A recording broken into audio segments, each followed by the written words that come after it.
بسم الله الرحمن الرحيم يا أيها الذين آمنوا توبوا إلى الله توبة نصوحا আল্লাহ তাবারক তাআলা বলেন হে ঈমানদারেরা তোমরা খাঁটি দিল থেকে আল্লাহর কাছে তওবা করো আল্লাহ তোমাদেরকে maaf করে দেবেন ক্ষমা করে দেবেন বিশ্বনবী সাল্লাল্লাহু আলাইহি ওয়াসাল্লাম বলেছেন ইবু মিনাল যামমি কামাল লা যামবা লাহু বিশ্বনবী সাল্লাল্লাহু আলাইহি ওয়াসাল্লাম বলেছেন তওবা করনে वाला এমন হয়ে যায় যেমন সে কোনো গুনাহ করে না। বন্ধুরা আমার পৃথিবীর বুকে যেদিন হযরত আদম আলাইহিস সালাম এসেছেন সেদিন থেকে শয়তান তার ডিগ্রি লাভ করেছে। সারা পৃথিবীটা দুইটা মেরুকরণে চলছে, একদিকে আদম অন্যদিকে ইবলিস, একদিকে নবী ইব্রাহিম অন্যদিকে নমরুদ, একদিকে নবী মুসা অন্যদিকে ফিরাউন, একদিকে নবী মুহাম্মদুর রাসূলুল্লাহ সাল্লাল্লাহু আলাইহি ওয়াসাল্লাম আর অন্যদিকে আবু জাহেল। বর্তমানে আমরা 2026 সালে আছে, একদিকে ঈমানদার আর অন্যদিকে বেঈমান। বেঈমানরা সব সময় ঈমানদারদের উপর জুলুম করেছে, অত্যাচার করেছে, তারপরও ঈমানদারদের ঈমানকে হরণ করতে পারেনি, তাদের ঈমানকে কেড়ে নিতে পারেনি, তারা ঈমান হারা হয়নি। তো শয়তান আল্লাহ তাবারক তাআলাকে চ্যালেঞ্জ করেছে যে মানুষের কারণে আমি শয়তান হয়েছে, যে মানুষের কারণে আমি জাহান্নামী হয়েছে, যে মানুষের কারণে আমি ইবলিস হয়েছে, ওই মানুষকে আমি জান্নাত যেতে দেব না। ওই মানুষের পেছনে আমি মেহনত করব, ওই মানুষের পেছনে আমি পরিশ্রম করব, ওই মানুষকে দিয়ে আমি পাপ করাবো, অন্যায় করাবো, তোমার নাফরমানি করাবো, অবশেষে তাকে আমি জাহান্নামে নিয়ে যাব। আল্লাহ তাবারক ওয়া তাআলা শয়তানের চ্যালেঞ্জের উত্তর দিয়ে দিয়েছে। শয়তানকে বলেছে হে শয়তান তাহলে ভালো করে শুনে রেখে দে, তুই 60 বছর 70 বছর আমার বান্দার পিছনে মেহনত করবি, পরিশ্রম করবি, আমার বান্দাকে গুনাহ করাবি, পাপ করাবি, আমার নাফরমানি করাবি। 60 বছর 70 বছর পরে আমার কোন বান্দা যদি রাতের বেলায় 2 রাকাত তাহাজ্জুদ করে আমার দরবারে কান্না করে করে তওবা করে, আমি আল্লাহ তাকে maaf করে দেব, ক্ষমা করে দেব। তোর 60 বছর 70 বছরের মেহনত বেকার হয়ে যাবে। একটা হাদিস শুনেন আর একটা ঘটনা শুনেন। ঘটনাটা কি? বাদশা জঙ্গলে হরিণ শিকার করতে গেছে, দেশের বাদশা একটা হরিণ দেখে নিয়েছে, দিয়ে হরিণটাকে মারার জন্য এইভাবে তীর তাক করে নিশানা করে মেরে দিয়েছে। আর হরিণটা বুঝতে পেরে সেখান থেকে চলে গেছে। আর নদীর ধারে একজন মহিলা সে জামা কাপড় পরিষ্কার করছিল আর পাশে তার সন্তান দাঁড়িয়ে ছিল। সেই সন্তানের কানের কাছে গিয়ে তীরটা লাগে, সাথে সাথে সন্তানটা মারা যায়। মহিলাটার স্বামী নাই, সন্তানের দিকে তাকিয়ে সে জিন্দেগি করছিল, দুনিয়া করছিল, সন্তানটাই তার সব ছিল, কিন্তু মারা গেল। কে মেরেছে? রাজা মেরেছে, দেশের বাদশা মার্ডার করে দিয়েছে। কাজীর কাছে বিচার চলে গেল। কাজীকে বলা হলো এরকম আমার সন্তানকে মার্ডার করে দিয়েছে, বিচার করুন। কে মার্ডার করেছে? রাজা মশাই মার্ডার করেছে, বাদশা মার্ডার করেছে। ঠিক আছে, আগামীকাল বেলা 9টার সময় সভাতে হাজির হয়ে যাবে। ঝরঝর ঝরঝর করে মহিলা কান্না করছে। তারপরের দিন বেলা 9টার সময় বাদশাও হাজির, ওই মহিলাটাও হাজির। মহিলাটা তখনও কান্না করছে। কাজী সাহেব উনি ওনার জায়গায় বসে আছে, বাদশা কাঠগড়াতে দাঁড়িয়ে আছে, তীর হাতে করে উঠেছে, তীর হাতে করে উঠেছে। কাজী সাহেব রাজা মশাইকে জিজ্ঞাসা করছে, রাজা মশাই আপনি কি সত্যি মার্ডার করে দিয়েছে? রাজা মশাই বলছে, ও কাজী সাহেব আমি ইচ্ছা করে মার্ডার করিনি, আমি শখ করে মার্ডার করিনি। আমি হরিণ শিকার করার জন্য জঙ্গলে গেছিলাম, হরিণটা চলে যাওয়ার কারণে আমার তীরটা গিয়ে ওই বাচ্চার কানের কাছে লেগেছে, বাচ্চাটা সাথে সাথে মারা গেছে। এবার কাজী সাহেব বলছে, ও রাজা মশাই আপনি হরিণ শিকার করবেন না বাঘ স্বীকার করবেন সেটা আপনার ব্যক্তিগত ব্যাপার। আপনাকে ডানে বামে দেখতে হতো কারোর কোনো ক্ষতি হয়ে যাবে কিনা। আপনি হরিণের নেশায় পড়ে, শিকারের নেশায় পড়ে একটা বাচ্চাকে আপনি মার্ডার করে দিয়েছেন। আমার আল্লাহর ফয়সালা হলো কতলের বদলে কতল, আপনাকেও কতল করা হবে। হে জাল্লাদ, রাজা মশাইয়ের মাথাকে কেটে নামিয়ে দাও।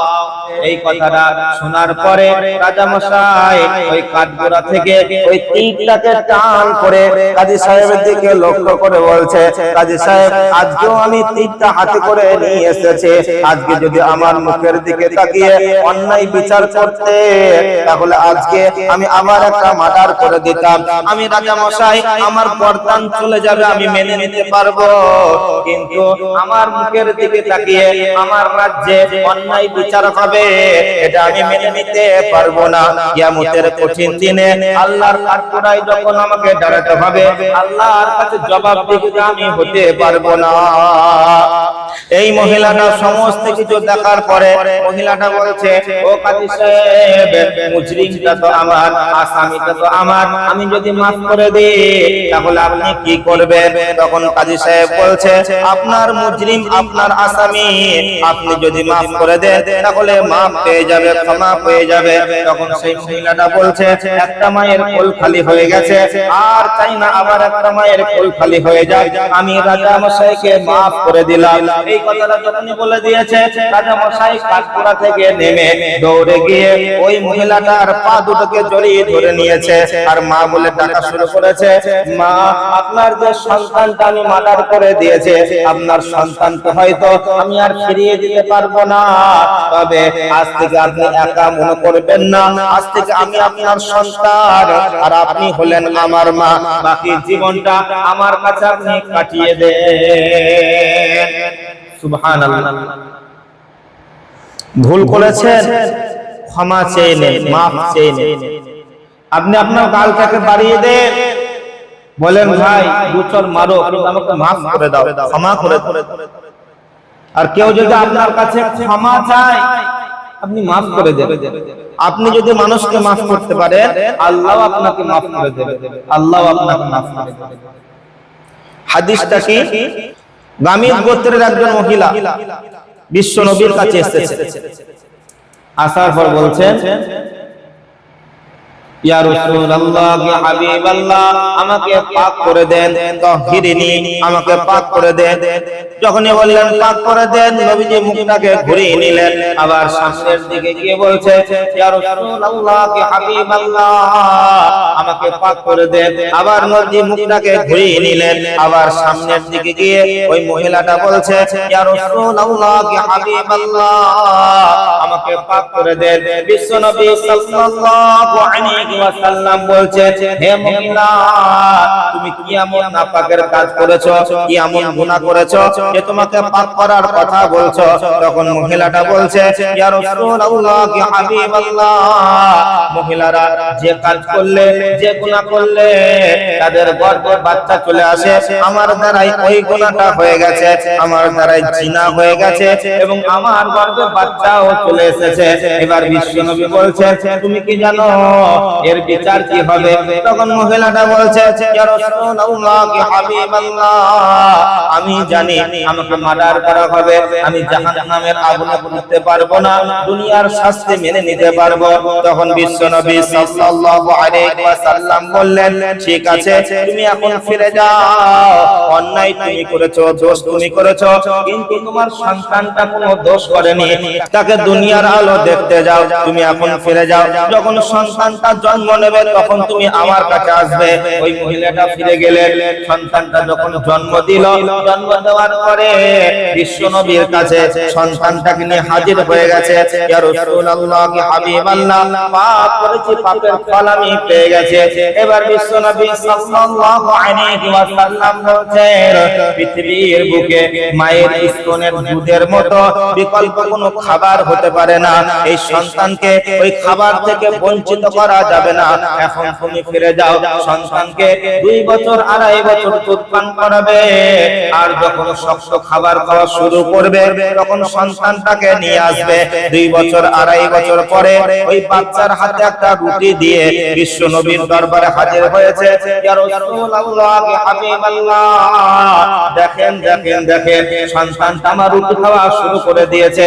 বিশ্ব নবী সাল্লাল্লাহু আলাইহি ওয়াসাল্লাম ওই সন্তানকে একজন সাহাবার জিম্মায় দিয়ে দিলেন এবং সাহাবাদেরকে বললেন, এই মহিলাটাকে নিয়ে যাও এবং একে রজম করে কতল করে দাও।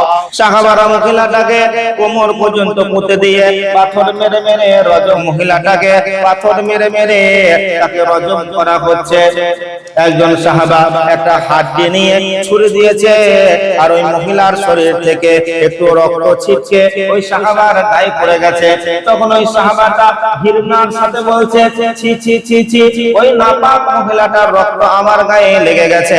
এই কথাটা শোনার পরে বিশ্বনবী সাল্লাল্লাহু আলাইহি ওয়াসাল্লাম উনি বলছে, হে আল্লাহর বান্দা, এমন কথা বলিও না, এমন কথা বলিও না। তুমি জানো না যাকে তুমি নাপাক বলছো ওর ঈমানের পাওয়ার কতটা, ওই ঈমান কত মজবুত, ওই মহিলাটার ঈমান কত মজবুত, ওর ঈমানের শক্তি কতটা। ও জিনা করেছে কেউ জানেনি, নিজেই এসে নিজের মুখে স্বীকার করেছে। তারপর ও জানে যে আমাকে মারা হবে, আমি মারা যাব, আমাকে রজম করা হবে। তারপরে সে মরণকে ভয় করেনি। তারপরে 2 বার সুযোগ পেয়েছিল দেশ থেকে পালিয়ে যাওয়ার, দেশান্তর হয়ে যাওয়ার। তারপর মহিলাটা দেশ থেকে পালায়নি, মরণের দরজার কাছে সে হাজির হয়ে গেছে। খবরদার ওকে নাপাক বলিও না। ওর তওবাকে আমার আল্লাহ এত কবুল করে নিয়েছে, এত কবুল করে নিয়েছে। যদি 70 জনের মধ্যে ওর তওবাটাকে বন্টন করে দেওয়া হয় তাহলে 70 জনের মাগফিরাত হয়ে যাবে। সুবহানাল্লাহ।